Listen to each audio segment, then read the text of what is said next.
Hello and welcome. It's 10 a.m. on Friday, the 2nd of January 2015. You're tuned in to our mid-morning newscast here on ARIRANG TV.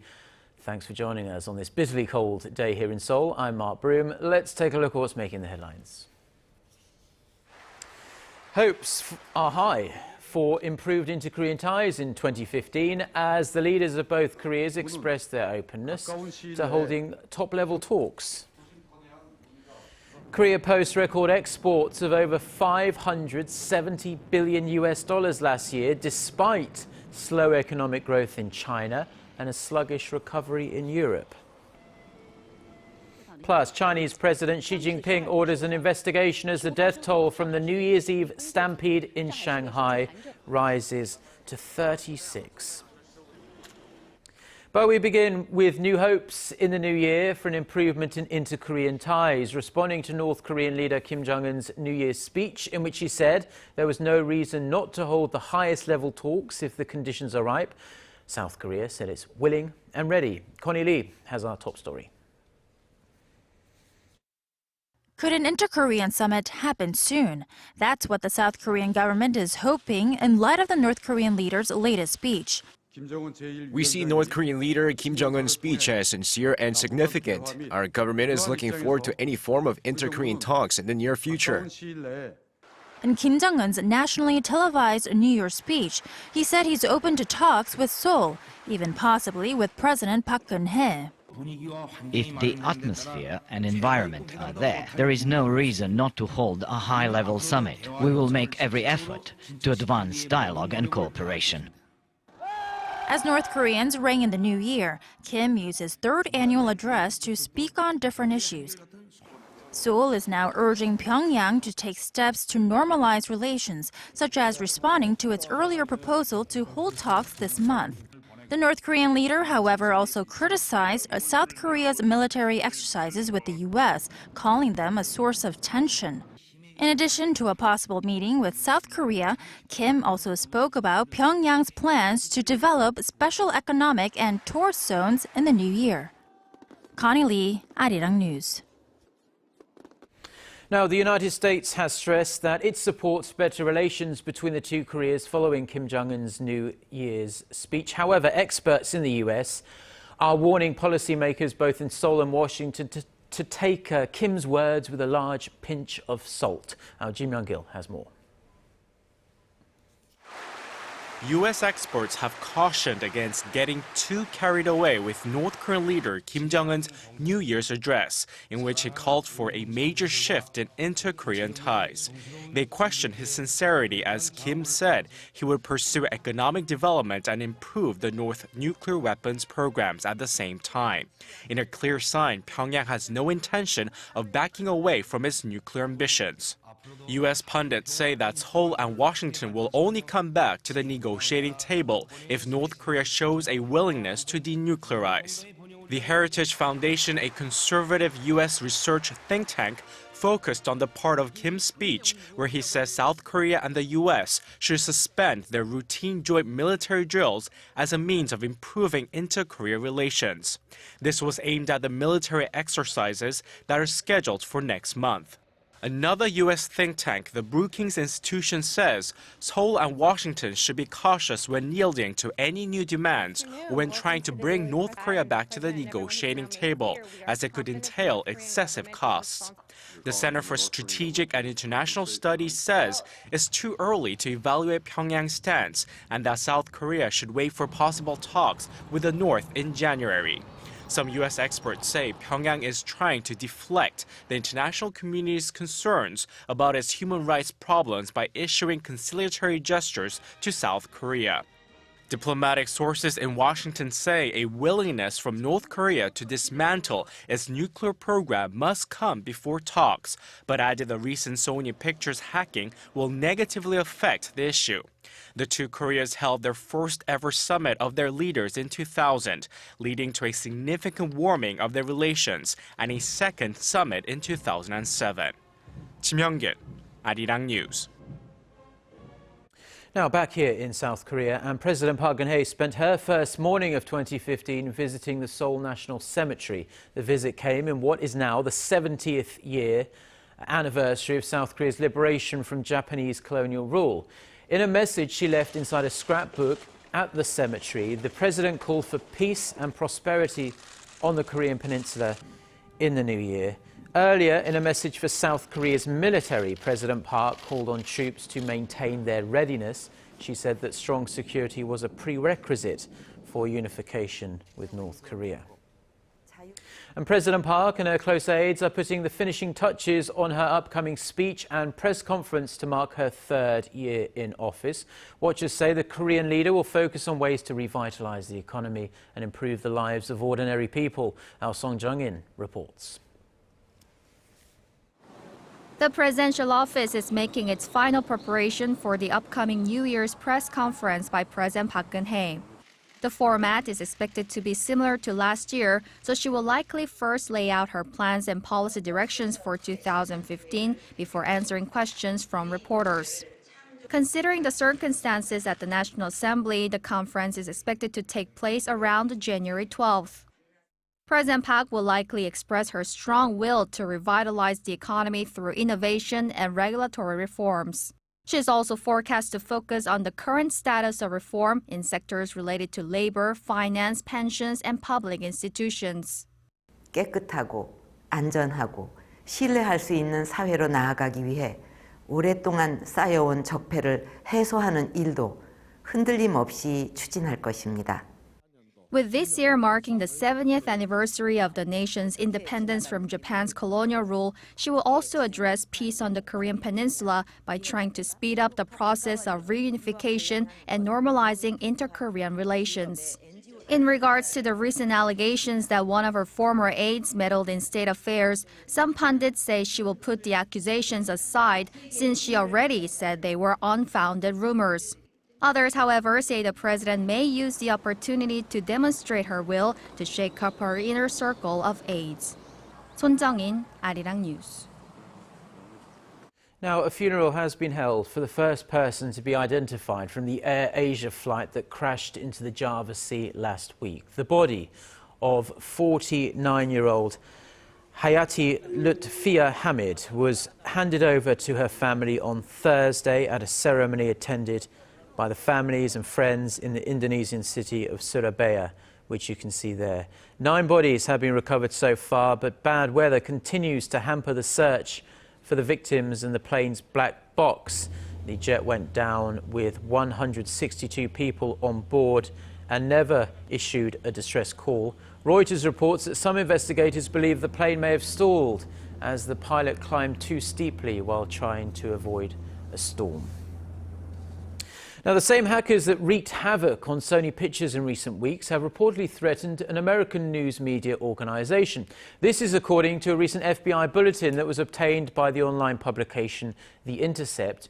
It says the Guardians of Peace hacker group, which claimed responsibility for the Sony attack, also warned an unnamed news organization of a possible attack. US authorities have not commented publicly on this new threat. The FBI says North Korea was behind the Sony hacking attack in late November. A diplomatic source familiar with that investigation says the FBI has linked the attack to North Korea's surveillance authority, which used a China-based IP address. The US is reportedly asking China for help in their probe. Now, authorities in China have launched an investigation into Chinese IP addresses that were believed to be the source of the recent hacking attack of nuclear reactors right here in South Korea. This comes after the Korean government asked relevant agencies in China to help identify the culprits behind this attack, which is believed to have originated in the northeastern Chinese city of Shenyang.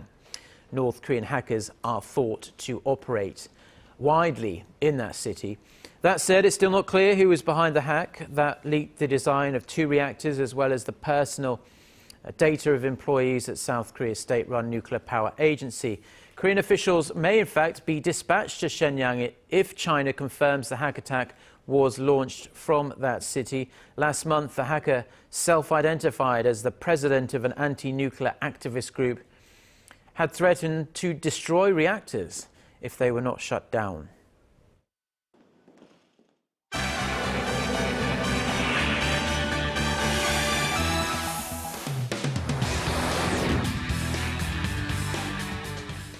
Now, festivities to ring in the new year ended safely in many parts of the world, but not so in one part of Shanghai, where unfortunately dozens of people were killed in a stampede. And this led to the cancellation of other events in that Chinese city. For more on this story, we're going to connect live to our Eunice Kim at the news centre. So, Eunice, do we know what caused this sudden surge of people? Not officially, no, Mark, and that is why Chinese President Xi Jinping has ordered an investigation into what exactly happened near a waterfront in Shanghai's historic Bund district, which is a popular spot to count down to the new year. The stampede started about 25 minutes to midnight. Video showed a wave of crowds moving suddenly. Eyewitnesses spoke of hearing screams for help as many people were crushed in the rush. 47 people came out injured and 36 were confirmed dead, many of them students, according to local reports. The probe, reported by state TV, will likely look into whether there was enough police presence to control the massive crowds. Shanghai police denied earlier reports that the stampede was triggered by people trying to collect fake cash dropped from the balcony of a nearby nightclub. Yeah, a very tragic end to what is supposed to be a joyous occasion. But actually, we do understand there were other fatalities on New Year's Eve as well, this time in Europe. Yeah, that's right, and they all involved fireworks, which of course is so iconic this time of year. Police in Denmark said at least 3 people were killed in 2 separate fireworks accidents in that country, while German police said they saw 2 fatalities. One 19-year-old man died when he tried to fire up illegal fireworks, and another was killed when he was hit on the head with a firecracker. Meanwhile, in a suburb of Manila, Philippines, at least 2 people are said to have died in a fire that raced through a slum, believed to have been ignited by firecrackers. Well, Eunice, we're taught when we're young to be extremely careful around firecrackers and fireworks. Let's hope people heed that advice from now on. But yesterday also marked the World Day of Peace in the Roman Catholic Church, and to mark this very special occasion, Pope Francis spoke of peace, but also of reining in human trafficking. That's right. Pope Francis, of course, has been pleading for the plight of the last, the least, and the lost. And in his first Mass of the year at St. Peter's Basilica, the Argentine pontiff said everyone has a God-given right to be free and a calling to fight modern-day slavery. We are all called to combat all forms of slavery and to build brotherhood. Everyone, each according to his responsibilities. Now, Pope Francis went on to call for people from all religions and cultures to bring human trafficking to an end. This follows his appeal last month to governments and parishes to choose not to purchase products that may have been made at the cost of exploitation. Nearly 36 million people are estimated to be living in some form of bondage today, including those forced to work as laborers and also those in brothels. This according to an index released by Australian-based human rights group Walk Free Foundation. And during his New Year's address that followed, Pope Francis also underlined that peace was always possible, but that it must be sought. Wise words indeed. Okay, thank you, Eunice, and we'll see you back again for more international news updates at noon Korea time. See you then.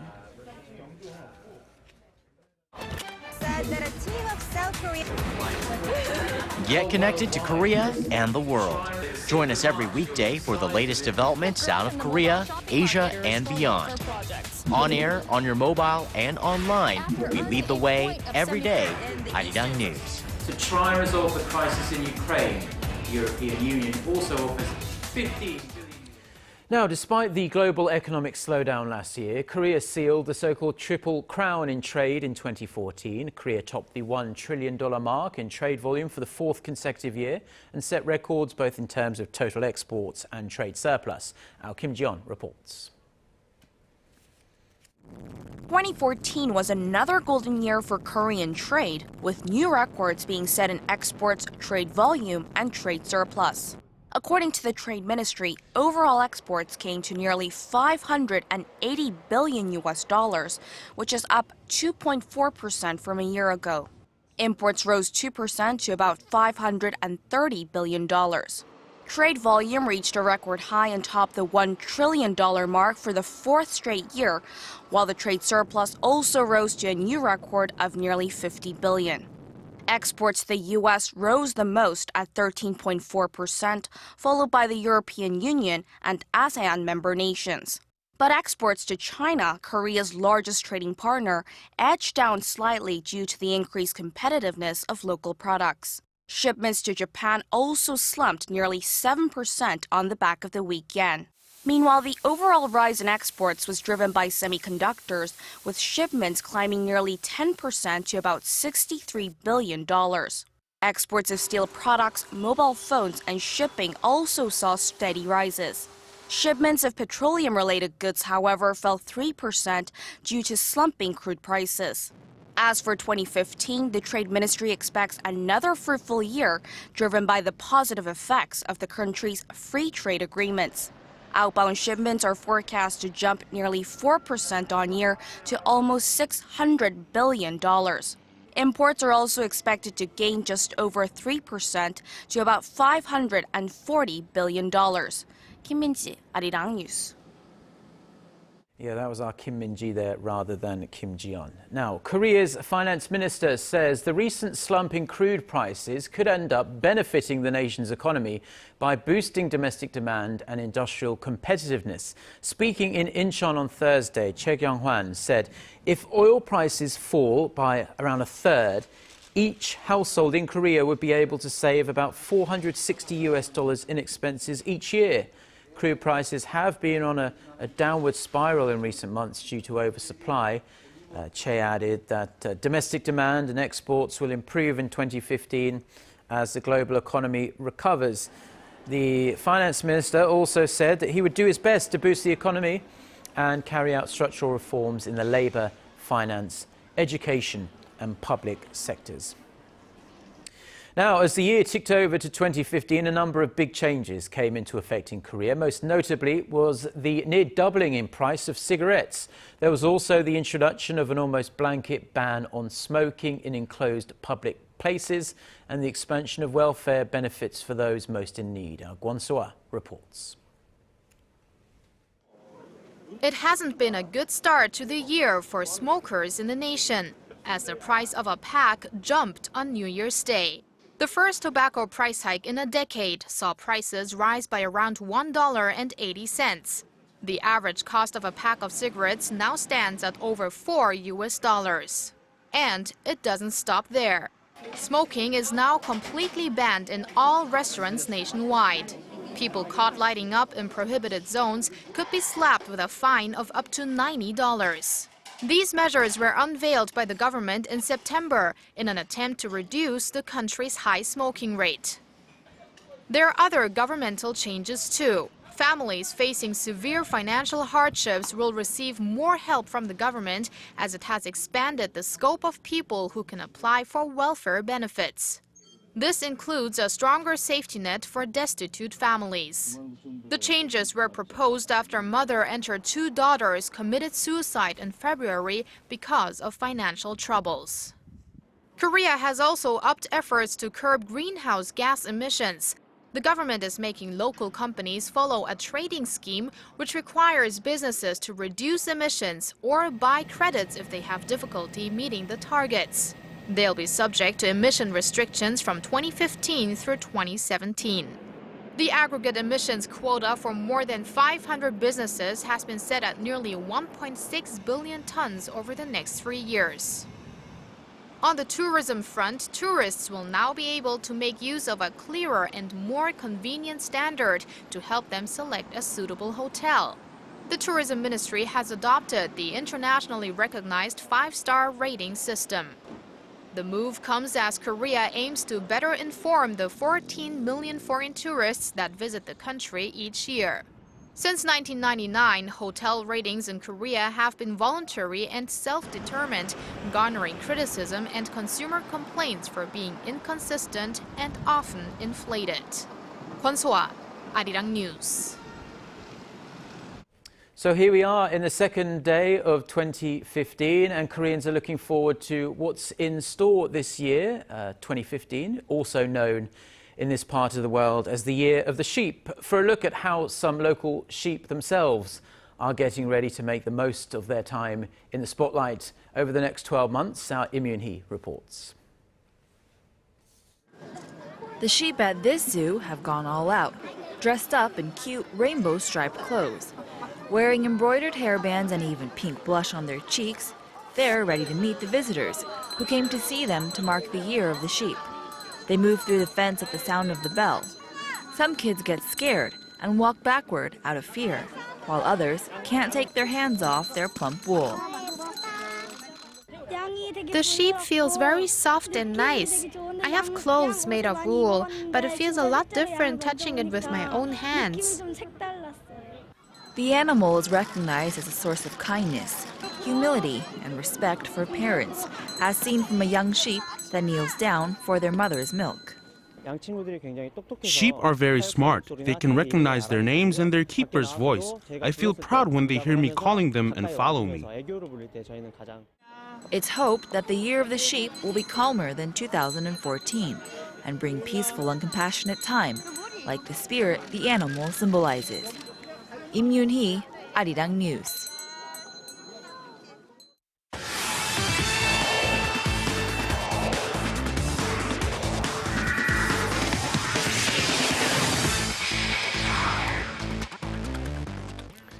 And TGI Friday, everyone, as we kick things off with the Korean national football team as manager Uli Stilike and crew look to finalize their preparations for the upcoming Asian Cup with a friendly against Saudi Arabia on Sunday. Now, with the Asian Cup in Australia kicking off in a week's time, the Korean national football team looks questionable with the lack of offense despite a rather stacked midfield.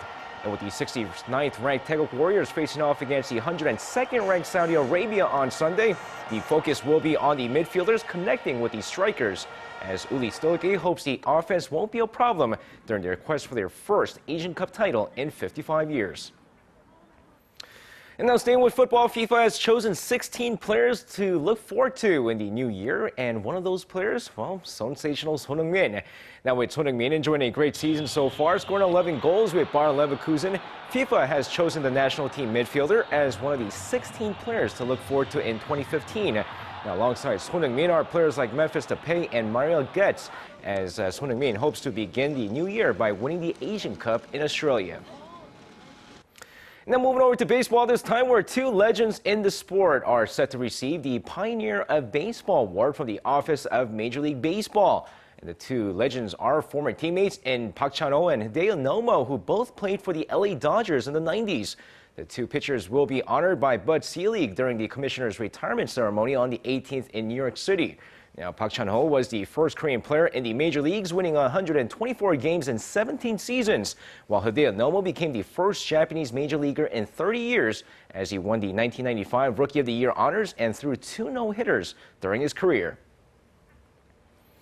And now finishing things off in Formula One racing, as the Korean Grand Prix was taken out of the 2015 F1 calendar once again. Now, despite the Korean Grand Prix being included in the provisional 2015 calendar last month, the latest 2015 calendar has the unpopular event scrapped for the upcoming season.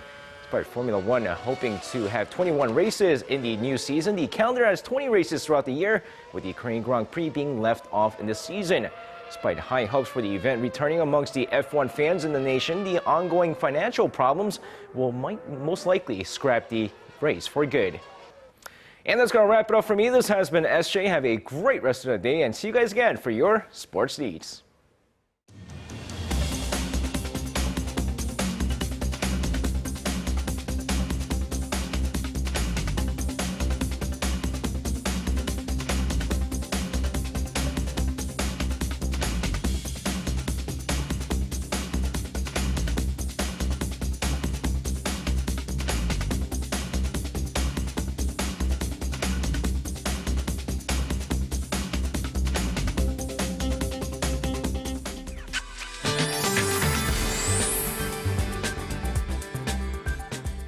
Hello everyone, I'm Michelle Park here with the latest weather forecast.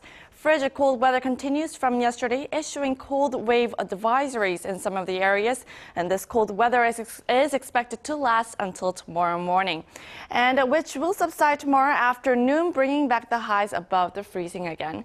And besides that, more advisories are in effect today, such as a dry weather advisory continues along the east coastal regions and a heavy snowfall expected in post-Jeollado provinces.